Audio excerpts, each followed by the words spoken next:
What's up guys, welcome back to the channel and welcome to my Saturday night's main event predictions. There are 3 matches and a contract signing announced so far for Saturday night's main event. That is because it's only Wednesday, we still have an episode of SmackDown to come ahead of that where we could have some potential matches announced. So I'll get into that and some potential matches that could be made and could happen at Saturday night's main event. I'm doing it now because there might be some other stuff to predict across the rest of the week. So if you would like to see my predictions to WWE's Women's Pay-Per-View Evolution or AEW All In, which I am thinking about branching out into, let me know down in the comments below and I will definitely give them a try. So first up, we're going to jump into it. We got the announced matches obviously to get to at the end, but we'll talk about some potential ones. So New Day just lost their tag titles, so could we see cameras? Is that a lot? That's a lot clearer, isn't it? New Day have just lost their tag titles. Could the Judgment Day defend it? Well, they didn't last time, so they won't this time, and they're also on Raw, so we're not going to see them on SmackDown. You have Solo Sikoa, who is the new United States champion. Could he defend his title? Probably not. I'm not sure he's going to have a successful defense, maybe on SmackDown, but I do see Jacob Fatu getting his rematch at SummerSlam and beating him. You know, he has his new bloodline. What's he called? The new bloodline? It's something else, isn't it? But it's not bloodline. It's something else, which was actually quite a cool name. I don't understand why they changed Hikaleo's name because I think that's quite cool. They've made him Talatonga, which is just shit. And if you're gonna have them all be called Tonga, why did you keep Tonga Loa? I get it's still in his name, but Loa Tonga could have made more sense because then you have Tama, Loa, and Tala, which is a shit name. But yeah, we could see a Solo defense. If it isn't against Jacob Fatu, then I would predict a Solo win. That's about it. I don't see him defending it at Saturday night's main event though, because it seems a bit rushed for him to find a new opponent that isn't Jacob. On to probably the shining light in WWE this year for me, my favourite part of the programming. We'll zoom in a bit. Is the SmackDown tag titles, or the WWE tag titles, which are held by the Street Profits at the minute. We've seen them feuding with the Wyatt Six, with Fraxium, who are being buried for some reason. Now Andrade and not Angel Gaza, Andrade and Rey Fenix are a potential opponent. So, you know, I would like to see that match, Andrade and Phoenix versus the Street Profits. If that does go ahead, I would predict the Street Profits to still retain. I don't see who is going to dethrone them outside of Fraxium, sorry. And I'm still all for that. I still think they should have been on Mania, but, you know, they main evented SmackDown afterwards and stole the show, so fair enough. But I would like to see them on Saturday night's main event just because they don't get enough of a showing, and they really are one of the best tag teams in the world, and it's probably the best tag division in the world. Not that I know a lot about all the tag divisions across the world, but my oh my, the SmackDown tag division is stacked. Really, really stacked. And now they've added Andrade and Rey Fenix to it. It's another great team. And, you know, if Andrade eventually turns heel on him, then...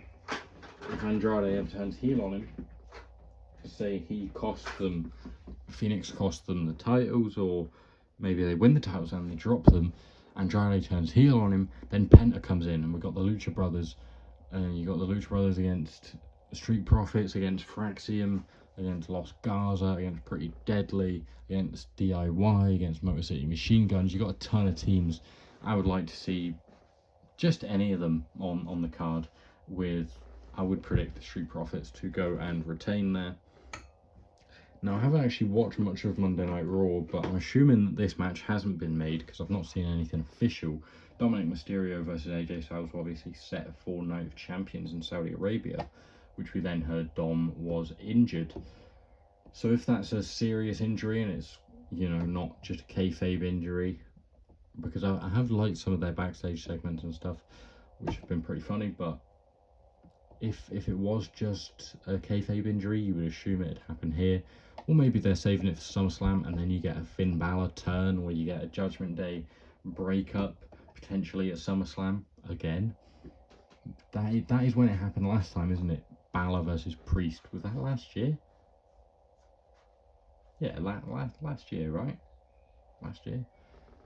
I think that was last year. Balor versus Priest at SummerSlam with the Gunther and the interference. Balor costs him it and everything.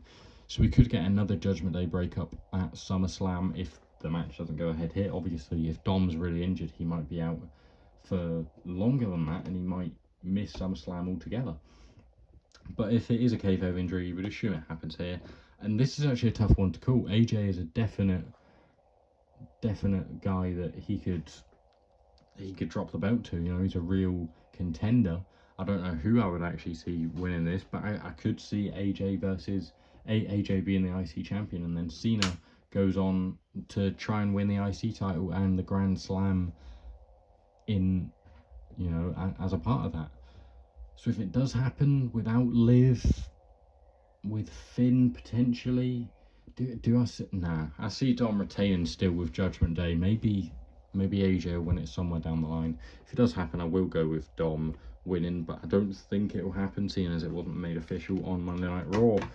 On to Randy Orton versus Drew McIntyre, which I feel has been like not talked about much really. And neither is LA Knight versus Seth Rollins, to be fair. I don't think this one's been talked about much, but this one that I think both guys need a win. Drew probably needs it more at this stage of his career, and I think Drew should definitely be doing more after the year he had last year. He should be in the world title picture, and hopefully this catapults him into it. You know, if Cody goes on to win at SummerSlam, and then Drew maybe challenges Cody, or he challenges Gunther. Who knows? Obviously, Randy and Cody are going to fight again for that title at some point. But, yeah, I see Drew winning here. And, yeah, that's about it. Then we get on to Seth Rollins versus LA Knight, which LA Knight got a huge pop on Monday Night Raw, I saw, which was nice. But I think it's just going to be too much for him. Obviously, Seth Rollins versus LA Knight. You would probably say Seth Rollins anyway, but then you add in that Seth Rollins has Bronson Reed on his side, he has Braun Breaker on his side, and you can never look past the Oracle, Paul Heyman. Why is he called that? This new group, I don't really know about it, to be fair. It's a bit weird. Is it called it's called the Empire or something, which seems set up for Roman Reigns to get involved. Obviously, the Roman Empire was a thing for a long time, both in real life and in WWE from like 2015. It's weird. I don't see Roman returning at Saturday Night's main event. Just won't happen, I don't think. But yeah, it's too much for LA Knight here. Rollins is going to win. He's going to cash in his briefcase at some point. Don't know when. I mean, he's got nearly a year, doesn't he? Or is it? No, it is the year, but then there isn't a Money in the Bank until like August or something, whenever it is. I can't remember when it is, but yeah, LA Knight is going to get beat by Seth Rollins here, I think. We have had some teasers of Braun Breaker turning face, but I don't think that happens until Rollins cashes in and wins a world title.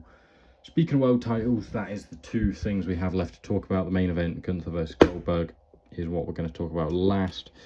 So we'll get on. This Goldberg figure is so terrible, but we'll get on to the contract signing. That's why Cody is in a suit, because he won't be wrestling. I actually really would have liked if Cena's heel run was in a suit, not as like a corporate guy, but just like a dickhead, sort of rich. You know, I've done everything. I don't know. Would have been nice to see a suited heel Cena. I think it would have added something to it instead of just his normal colourful t-shirts. But I get it, it's obviously a lot better for merch, and you have all the different colours and all the different locations on the merch and everything that he's been to, and it's a way to commemorate his last sort of trips to each place. But I would have liked to see a suited Cena at some point. Obviously we'll see a lot of that when he comes back to WWE after this run, like he said at Money in the Bank last year when he announced his retirement. I don't really have any predictions for this contract signing. I would say Cena comes out on top, but it's not really anything, is it? You know, Cody could put him through a table and then Rollins comes out. I doubt it's going to happen. But obviously Rollins did come out at Night of Champions to interfere with Punk and Cena. But, you know, Is it going to happen here? He's already got a match. There's another world title on there, which I would say Rollins is more likely to go for. Is he? I don't know how all the brands work. The WWE title is on SmackDown, I think, and the world title's on Raw, but it's all very confusing. But this is just a contract signing. Hopefully Cody goes on and wins at SummerSlam. Double turn, potentially? Probably not, but I think Cena's face turn will be a bit more gradual than that, and same with Cody's heel turn. On to Gunther versus Goldberg. Keep it short and sweet. Gunther wins. That's my prediction. That's a spoiler alert. He should kill Goldberg in the middle of the ring and end his career. That's basically it. Goldberg looks gassed doing literally anything in the ring, literally just setting up for a spear. He's going to have to really walk him through this, but he should batter him. It should not be a long match. It should be exactly what Goldberg matches have been through his entire career, but flipped around. Which, spoiler alert, I did actually do. So if you're interested in watching a Goldberg vs Gunther match where Goldberg just gets squashed, I have made that video. Go and check it out up there. And that is about everything. Gunther should win. He should go on, carry on his reign, and then he should actually fight people, because that's what made his IC title reign so good, and that's why his first world title reign wasn't as good, because he didn't actually fight people until it was nearly over, and then he dropped it to Jey Uso. Yes, I know he won it back, but now he should beat the shit out of Goldberg, get him out of there, and then start defending it. I don't care who against. Dragon Lee, Chad Gable when he's back, Sammy maybe? I don't know. There's tons of guys. LA Knight, who's probably on SmackDown, who is on SmackDown. I don't know how the brand split works. Is there going to be another draft? Or is everyone just everywhere? Does Netflix just want everyone? But he should defend the title a lot more and just be that fighting champion. That's what I want. But yeah, there are my predictions. Drew McIntyre to beat Randy Orton, Seth Rollins to beat LA Knight, Gunther to beat Goldberg, and then if it was to happen, Dominic Mysterio to beat AJ Styles, the Street Profits to retain their titles if that happens, Solo to retain his title if that happens, unless it's against Jacob Fatu. But yeah, we'll find out more throughout the weekend after SmackDown. If there are any other matches, maybe we'll only get one more match because we have that contract signing. So that sort of, it'll be quite a long segment given it's Cena Cody. Maybe it'll kick off the show, who knows. But yeah, thank you guys for watching. I hope you've enjoyed. Let me know in the comment section down below if you would like to see my predictions to Evolution and All In Texas, as well as any other video suggestions you would like to see on the channel, and I'll try and get them done. So thank you guys for watching. I'll see you next time. Like and subscribe if you're enjoyed and you're new, and that's everything from me. See you later.